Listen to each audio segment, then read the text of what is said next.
Hello there, I'm Tina. Hi, and I'm Suze. And we together are Woolly Mammoth Stitchworks. And we've got a brilliant project that we're going to be doing. But what are we doing with these maps? Well, as part of Birmingham Heritage Week, we've decided to explore Northfield. Now, I know the area a little bit, Tina. No, I don't know it very much at all. These new maps have been released as part of the Northfield Revealed project, which is lottery funded, and we are going to use them to explore. But really, we are being led by the tapestry bricks that have been stitched for us as part of the project. Tina, do you want to talk about the project? Yeah, so our project is called Home is Where the Arch Is, and there's a really old arch here at St Laurence's Church, and we'll be talking a little bit about that later. But what we want to do is create a brand new arch with all the memories of fantastic things that people love about Northfield, and I know there's a massive load of community spirit around here, so I'm going to be really excited to use this map, use your bricks, and discover Northfield. So we're starting at St Laurence's Church, which is Grade 1 listed, and it's only one of 4 medieval churches in Birmingham. Now this is obviously the inspiration for the project. The building features a round arched Norman doorway dating from around 1170 and is the oldest piece of architecture in the city. It's quite fantastic. So Tina, have we got any? We haven't got any stitching of the arch itself, but what we have got is this absolutely fantastic stained glass window. What I really love about this is the brightness of the colours, and the person who stitched this, their great-great-grandfather helped with the stained glass, and she was always told that it was at the church in Northfield that the stained glass went into. So this is absolutely fantastic. It's a sort of history that we really love.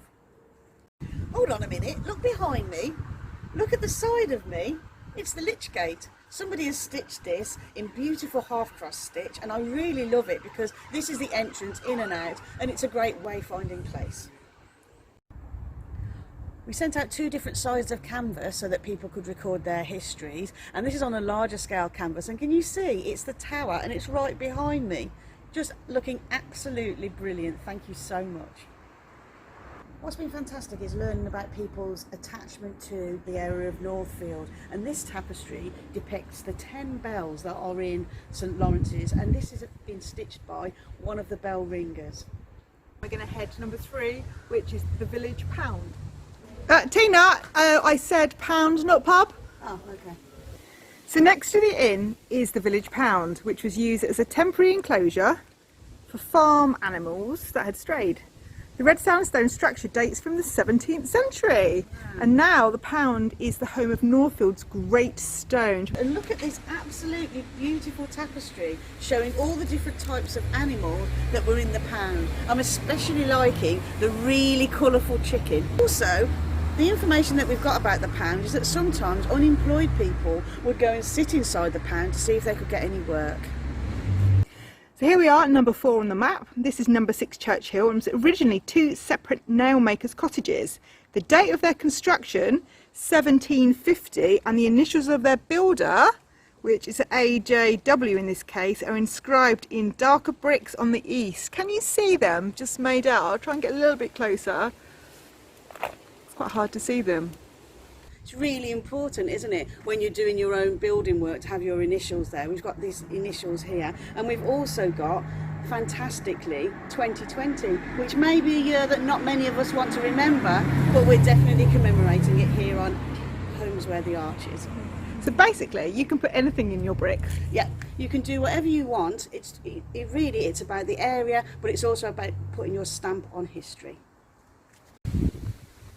You've got your comfortable shoes on, Tina. Yeah, it's a good job I have, because we're doing quite a lot of steps, aren't we? Have you got your pedometer?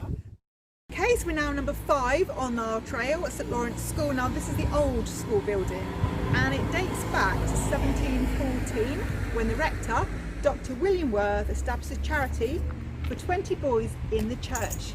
Now there is a new school, St Laurence Church School now, is somewhere else, and we're going to visit there in a bit. And what we've been asking people to send in, alongside their fantastic tapestries, this is the badge of the schools, we've been asking people to send in their memories and also what they would like to say to a future resident of Northfield. And the person who stitched this beautiful piece of stitching has said that they really want people to know that we tried to keep all of the green spaces for the future, and also that during COVID we all worked together and a large community was created. What's been great is people telling us all about their history and how they're connected to Northfield. Now behind me are the nailmakers' cottages, and here's some stitching of it. And the person who stitched this brick found out by tracing their family tree that their great-great-grandfather was a nailmaker right here in Northfield. That doesn't surprise me, because up until the middle of the 19th century, Northfield was a centre for nail making, and it was carried out in cottages and small workshops around the old village, very much like these ones. Apparently in 1831 there were 122 men recorded as being employed in the trade. However, the century progressed, the industry declined, and by 1884 there were only 23 nail makers still working locally. Wow, so a whole industry was created here in Northfield. We know about needles being created and made in Redditch, and now we've got another connection here with Woolly Mammoth to the nailmakers' cottages. Wonder how many people get their fish and chips from here not realising it was actually built as a temperance hotel in the late 1800s. Basically a temperance hotel, it was an alcohol-free alternative to pubs, so we probably wouldn't have gone there in our day. I don't think we would have gone but I do wonder if this was Northfield's first coffee shop. Amazing, is it? May well have been its first coffee shop. So next time you get your chips from here, that's a little fact for you to share. Just on our way down to number 8 on the map along the River Ray, just wanted to show you this, which is actually really interesting. This is the site of Northfield Mill, which used to be here until 1908. I think it was demolished in 1958, and today the only remains of the mill wall and wheel pits survive.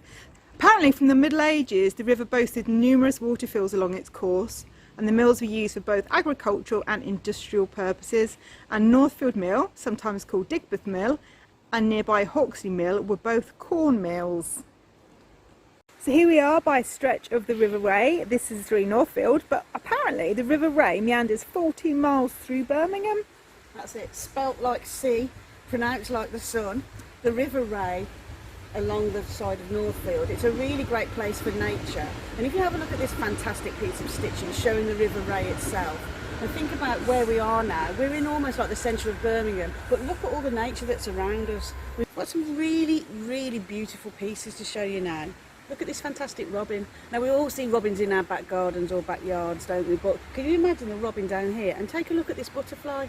What's really brilliant about these two pieces, as well as they being fantastically stitched, is that they're stitched by a husband and wife team, and it's the first time that the husband had done some stitching. So it's really great for everybody to celebrate stitch, celebrate Northfield, and create some fantastic memories.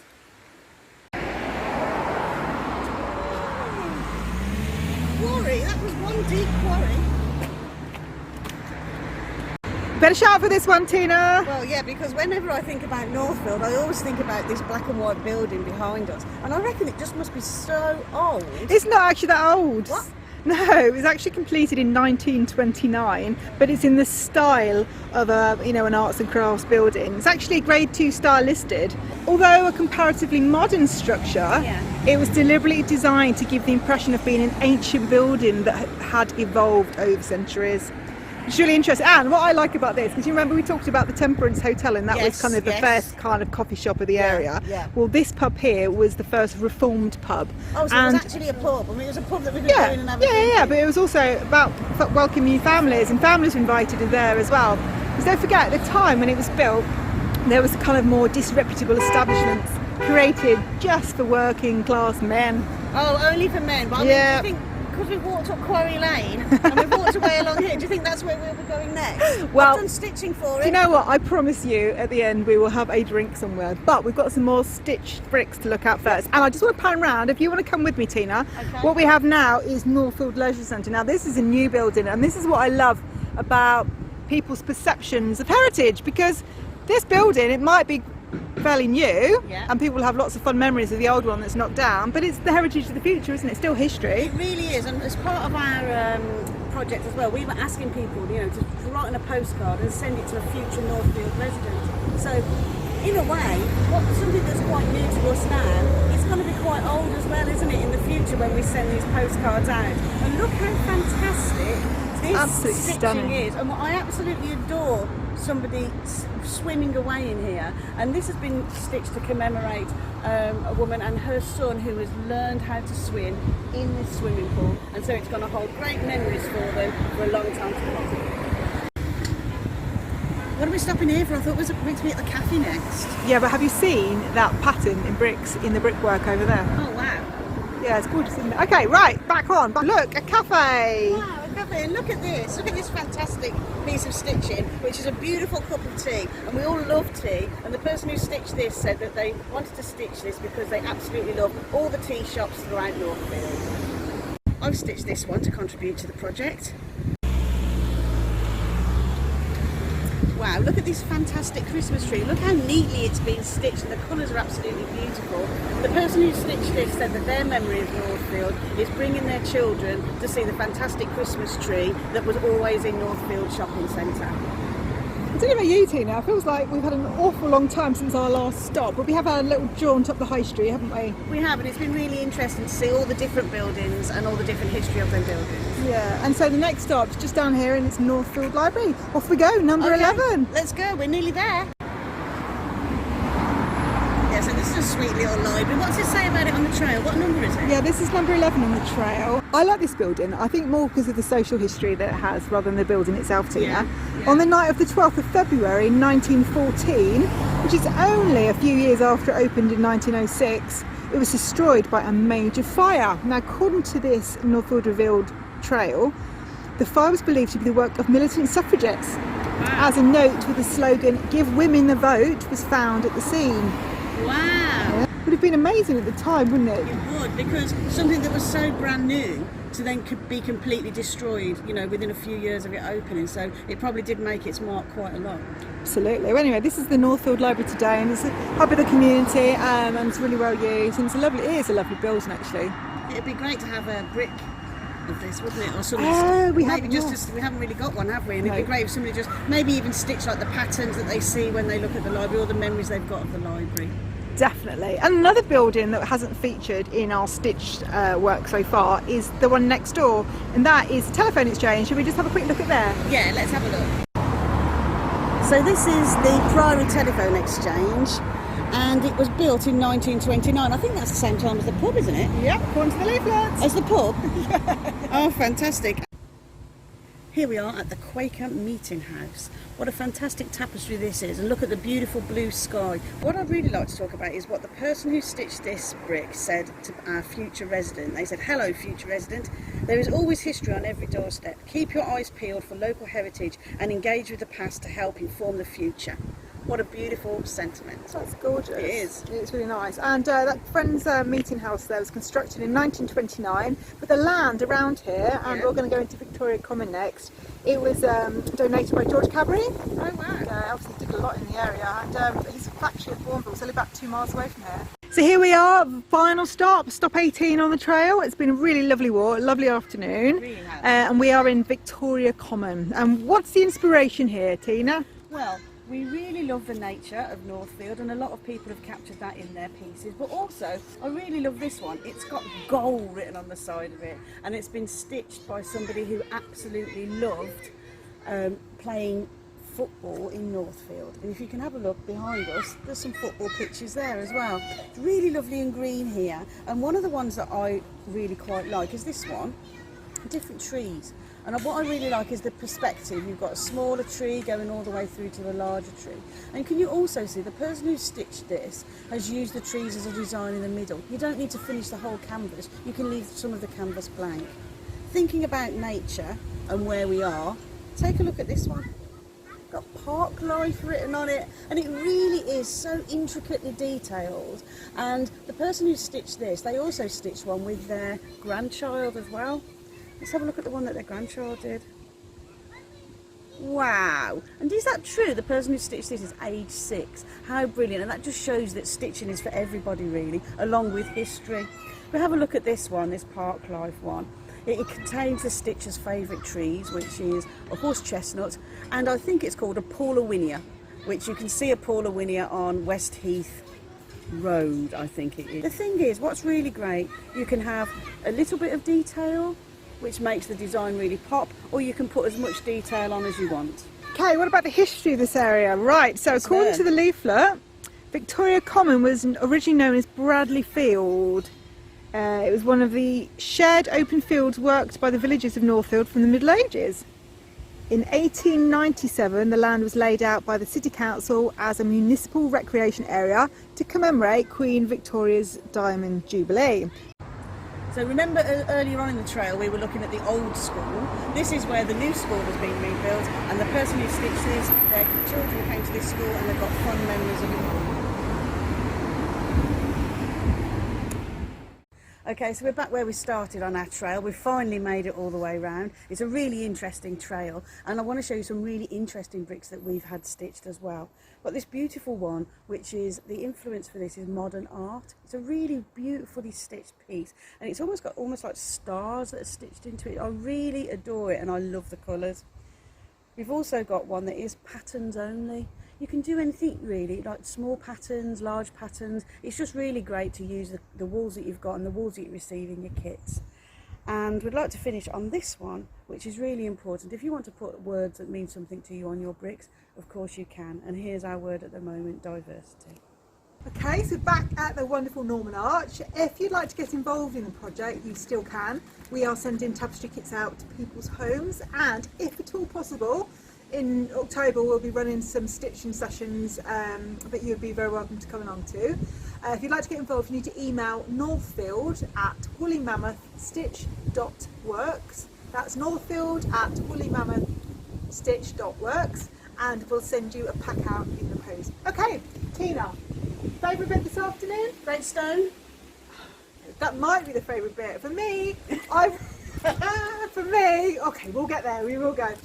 For me, I've really enjoyed seeing how people are quite proud of their local area, because I don't live in Northfield, and the people who have sent their stitch work so far clearly have a really nice strong connection to it, and I think that's wonderful. The archway that we create with all the bricks is going to be reminiscent of this, but we need them back. We've sent out 350 packs so far. We've got back about 50. So if you've got a pack already, please do send it in to us. You have to drop it in at the St Laurence Pastoral Centre or pop up a stamp on the envelope provided. We need them back, otherwise we're not going to be able to create this massive artwork that we're trying to do. So your deadline, please, if you have one already, if you can get it back to us by the end of September, that would be absolutely fantastic. Any last words? I've been impressed with how people have brought their memories into their pieces and also thought about the future as well. So I think it's a fantastic heritage project. Yeah, we're enjoying it, and thank you for the National Lottery Heritage Fund for funding a project as part of Northfield Revealed. Okay, Tina, the Great Stone. Is it over there? Yes. Do you want to go? Yeah, come on. All right. Take care. Enjoy the rest of Birmingham Heritage Week, everyone. Bye.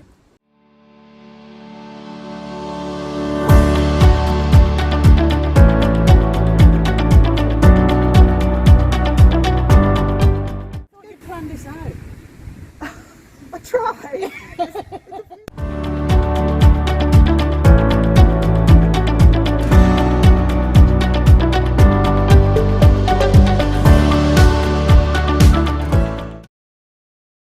Is the Great Stone round the corner from here or what?